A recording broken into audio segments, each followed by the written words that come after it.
माता लक्ष्मी धन और वैभव की देवी हैं। इनके बारे में कहा जाता है कि जिस पर भी माता लक्ष्मी की कृपा हो जाती है उसके जीवन में फिर कोई दुख नहीं रहता, क्योंकि संतान, धन, वैभव, स्वास्थ्य और सौभाग्य माता लक्ष्मी ही प्रदान करती हैं। माता लक्ष्मी की कृपा दृष्टि जिसके ऊपर भी पड़ जाती है उसका जीवन सफल हो जाता है। ऐसे ही एक पौराणिक कथा के अनुसार एक बार भगवान विष्णु ने धरती लोक पर विचरने का मन बनाया और विष्णु जी अपनी यात्रा की तैयारी करने लग गए। अपने स्वामी को तैयार होते देखकर लक्ष्मी जी ने भगवान विष्णु से पूछा, हे स्वामी, आप कहाँ जाने की तैयारी कर रहे हैं?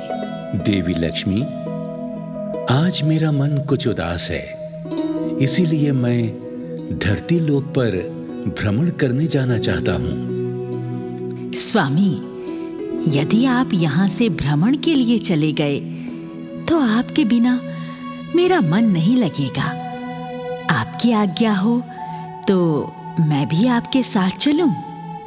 ठीक है देवी लक्ष्मी, तुम भी चलो, परंतु तुम्हें मेरी एक शर्त माननी होगी।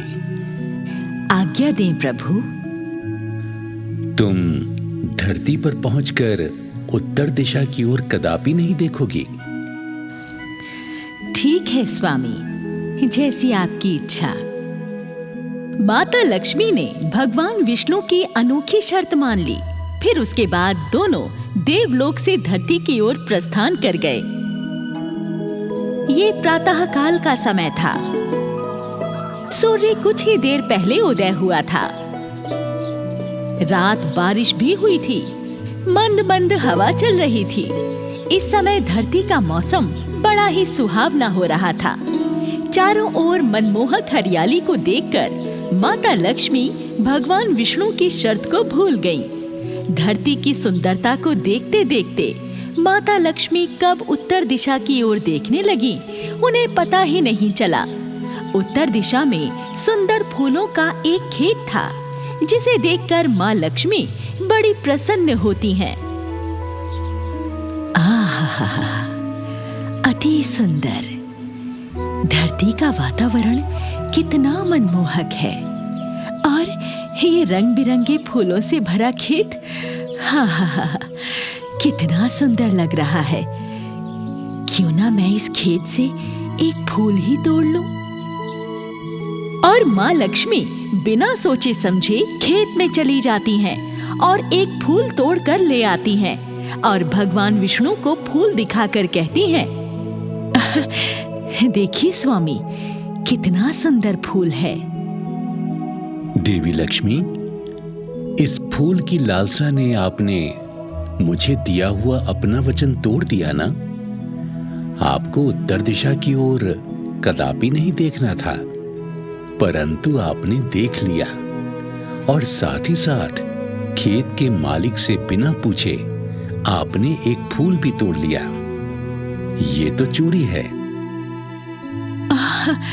मुझे क्षमा कर दीजिए प्रभु, मुझसे अनजाने में ये भूल हो गई प्रभु। मैं आपको क्षमा नहीं कर सकता देवी। आपने जो ये भूल की है, इसका दंड तो आपको भुगतना ही पड़ेगा। अब आपको दंड स्वरूप इस खेत के मालिक के घर में 3 वर्ष रहकर माली के घर की चाकरी करनी होगी।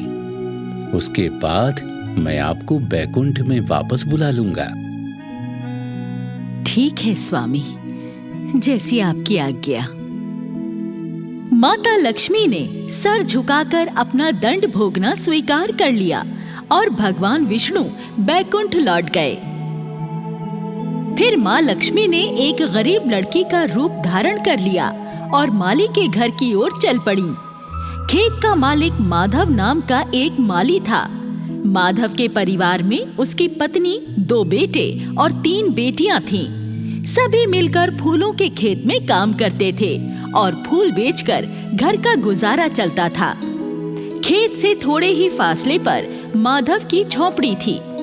माँ लक्ष्मी माधव की झोपड़ी पर आ जाती हैं और माधव से कहती हैं, मेरा नाम लक्ष्मी है। मैं अनाथ और गरीब लड़की हूँ। मैं कई दिनों से भूखी हूँ।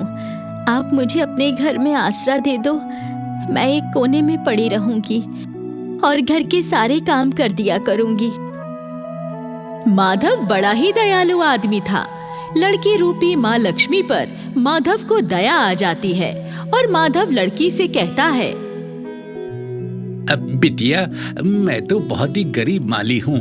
मेरी कमाई बहुत थोड़ी है, जिससे मेरे घर का खर्च बहुत मुश्किल से चलता है। हम रूखा सूखा खाकर गुजारा कर लेते हैं। यदि तुम भी रूखा सूखा खा सको तो फिर तुम मेरे घर में रह सकती हो। बाबा, आपने मुझ अनाथ पर दया करके मुझे आश्रय दिया। आपका बहुत बहुत धन्यवाद। और फिर माँ लक्ष्मी माधव के घर में ही रहने लगती हैं। माँ लक्ष्मी घर की साफ सफाई भी करती, बर्तन भी मांजती और कपड़े भी धोकर सुखाती। माधव की पत्नी भी माँ लक्ष्मी के काम से खुश होती थी। माँ लक्ष्मी के आ जाने से माधव के काम और कमाई में भी आश्चर्यजनक ढंग से बढ़ोतरी हो गई थी और माधव एक गाय भी खरीद लाया था। तो माधव की पत्नी कहती है, अरे वाह, आप तो गाय भी खरीद लाए। ये तो बहुत अच्छा हो गया। अब हमारे सारे बच्चे और हम दूध दही खा पाएंगे। अरे ये तो सब माता लक्ष्मी की कृपा हुई है। आजकल मेरे फूलों का काम काफी बढ़िया चल रहा है। माता लक्ष्मी माधव की बात सुनकर मन में सोचती हैं, माधव, मैंने कोई चमत्कार नहीं किया। ये सब तुम्हारी मानवता और दयालु स्वभाव का फल है जो तुम्हें प्राप्त हो रहा है। तुमने खुद गरीब होते हुए भी मुझे गरीब लड़की मानकर अपने घर में शरण दी। तुम महान हो माधव। धीरे धीरे दिन गुजरते जाते हैं और माधव को फूलों के काम में काफी अच्छी आमदनी होने लगती है। माधव कुछ खेत और खरीद लेता है और अपने घर को पक्का बनवा लेता है। अब माधव के पास सुख समृद्धि और धन सभी कुछ था।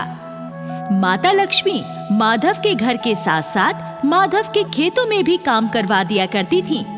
एक दिन की बात है, माधव की पत्नी फूलों के खेत में काम करते करते थक कर बैठ जाती है। तो माँ लक्ष्मी वहाँ आकर कहती हैं, माई, आप थक गई हैं। मैं आपके पाँव दबा दूं, आपकी थकान दूर हो जाएगी। तू कितनी प्यारी है लक्ष्मी, मेरा कितना ख्याल रखती है तू। और माधव की पत्नी लेट जाती है। माँ लक्ष्मी उसके पाँव दबाने लगती हैं। इसी प्रकार कुछ महीने और गुजर जाते हैं। एक दिन की बात है, माधव अपने घर में बैठा हुआ कुछ सोच रहा था। तभी उसकी पत्नी आकर पूछती है, क्या बात है जी? किस सोच में खोए हुए हो? अरे भाग्यवान, मैं सोच रहा हूँ, पहले हम सब मिलकर अपने खेत में कमर तोड़ मेहनत किया करते थे, फिर भी 2 जून की रोटी ढंग से नहीं मिल पाती थी। लेकिन देखो, जिस दिन से लक्ष्मी बेटी हमारे घर में आई है, तब से हमारे वारे न्यारे हो गए हैं। हमें लक्ष्मी के भाग्य से ही ये सब कुछ मिला है। आप ठीक सोच रहे हो जी। ये लक्ष्मी बड़ी प्रतिभावान और भाग्यशाली है। अब ये हमारी ही तो बेटी है, इसलिए हम लक्ष्मी की शादी किसी ऊंचे परिवार में करेंगे। हाँ, जरूर करेंगे। ये तो हमारा कर्तव्य है। और इसी तरह समय बीतते बीतते पूरे 3 वर्ष गुजर जाते हैं। एक दिन माँ लक्ष्मी गमलों में पानी डाल रही होती हैं कि तभी उन्हें देवयोग से भगवान विष्णु की आवाज सुनाई देती है। देवी लक्ष्मी, आपके दंड के 3 वर्ष आज पूरे हो चुके हैं। आपका दंड भी पूर्ण हो चुका है, इसलिए अब आप वापस बैकुंठ में लौट आइए। जैसी आपकी आज्ञा स्वामी। माधव अपने फूलों के खेतों पर नजर मारकर अपने घर आता है और घर के द्वार पर साक्षात लक्ष्मी जी को बैठी हुई देखकर आश्चर्यचकित रह जाता है। अरे, ये तो मेरी मुंह बोली बिटिया लक्ष्मी जैसी लग रही है, लेकिन इसके मुख पर देवियों जैसा तेज और आभा कैसे आ गई? हे भगवान, ये तेरी क्या लीला है? मुझे देखकर उलझन में मत पड़ो माधव, मैं सत्य में देवी लक्ष्मी ही हूँ। तभी अंदर से माधव की पत्नी और बच्चे भी बाहर आ जाते हैं और वो भी लक्ष्मी जी को साक्षात रूप में देखकर हैरान रह जाते हैं। माधव हाथ जोड़कर कहने लगता है, हे माता लक्ष्मी, हम आपको कभी पहचान नहीं पाए। हमने अनजाने में आपसे घर और खेतों में काम करवाया। हमसे बहुत पाप हो गया माता, हमें क्षमा कर दो। हे माता, मैंने आपसे बहुत सेवा करवाई है और आपको रूखा सूखा ही खाने को दिया है। मुझे भी क्षमा कर दो मैया। नहीं माधव, तुमने कोई पाप नहीं किया और ना ही तुम्हारी कोई गलती है। तुम और तुम्हारा परिवार तो बड़ा ही सज्जन और दयालु है। तुमने 3 वर्षों तक मुझे एक अनाथ लड़की समझकर अपने घर में आश्रय दिया और अपनी बेटी की तरह मुझे स्नेह दिया। तुम लोग तो मेरी कृपा दृष्टि के पात्र हो। मैं तुम्हें वरदान देती हूँ, जीवन भर तुम लोगों को धन और खुशियों की कोई कमी नहीं रहेगी। माधव के परिवार को वरदान देकर माता लक्ष्मी भगवान विष्णु द्वारा भेजे गए उड़न यान में बैठकर अपने स्वामी भगवान विष्णु के पास बैकुंठ चली जाती हैं। माधव और उसका परिवार इस अलौकिक घटना के बाद माता लक्ष्मी की परम भक्ति करने लगता है।